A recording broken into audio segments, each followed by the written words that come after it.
bëggee seetaan télé 8000 chaînes à 39 500 l'année. N'hésitez pas à contacter donc le 77 535 97 62 avec Sartec IPTV méga.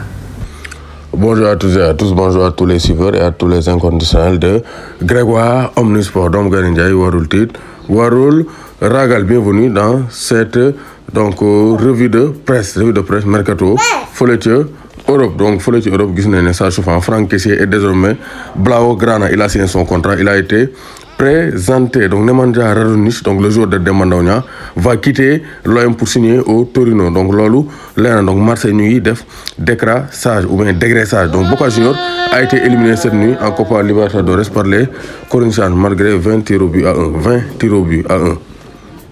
Donc vraiment, c'est pour dire que le football, c'est pas seulement la domination, il faut de l'efficacité. Joaquim Sanchez prolonge jusqu'en 2023 avec le Betis Séville de Youssouf Sabaly. À 40 ans, il est inoxydable, inépuisable. Donc Dries Mertens, donc mu ngi négocier avec l'Olympique de Marseille. Les gens de Dries Mertens sont à Marseille pour tenter de boucler son transfert à l'Olympique de Marseille. Ça, c'est un très bon transfert. Et aussi, ça menace Bamba Dieng, parce que Bamba Dieng, Dries Mertens, et nous joueurs de donc il y aura une forte concurrence. Donc il faut aussi, moi, quel peut surprendre, parce que tout le monde, il faut que moi, tant de jeu. Lors le foot mercato, génne ci xibaaram tey Pablo Longoria aussi mu ngi bëgg a dégraisser pour mën a recruter aussi donc kii di Memphis Depay qui est sur la liste des transferts du côté du FC Barcelone. Donc Steve Mandanda donc day quitter Marseille pour service rendu, il va signer à Rennes. Donc c'est pour dire que Alfred Gomis na xool fu mu jëm, il sera pas titulaire cette saison avec le Stade Rennais, parce que Mandanda il sera titulaire, c'est un gardien de l'équipe nationale de la France. Il va bien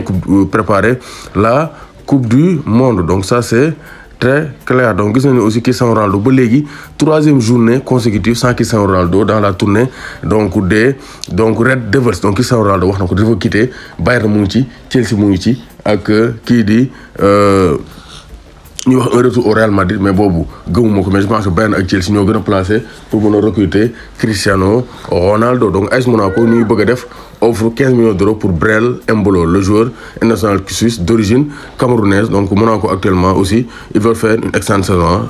Ligue 1 année prochaine, ça ne sera pas une mince affaire. Donc Boubakary Soumaré, donc Monaco aussi dafa bëgg ñu alko.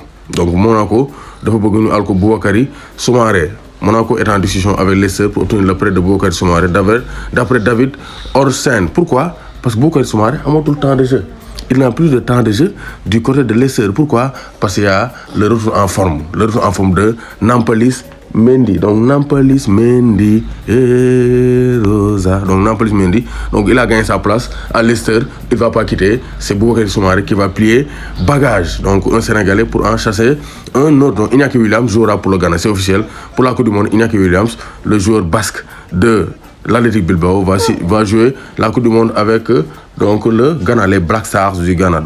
Donc l'ailier néerlandais de Tottenham, Bergwijn, donc va signer à l'AS d'Amsterdam. Donc visite médicale aujourd'hui, Pape Cissé va quitter l'Olympiakos le Pirée. Amadou Dar lu prouvé, Serigne Marie Diaw devrait quitter l'Olympiakos le Pirée. Donc il est estimé à 8 millions d'euros. Donc Lille mu ngi ci dossier bi, de même que Everton, de même que le Napoli, parce que ñu ngi naan est-ce que Pape Cissé ne va pas remplacer Kalidou Koulibaly donc au Napoli, visé par le Barça, Chelsea, le PSG, le Bayern de Munich. Donc Koulibaly pourrait quitter le Napoli et donc laisser sa place à un autre Sénégalais. Un Sénégalais peut en cacher un autre. Donc Pape Cissé pourrait devenir le nouveau Koulibaly du Napoli.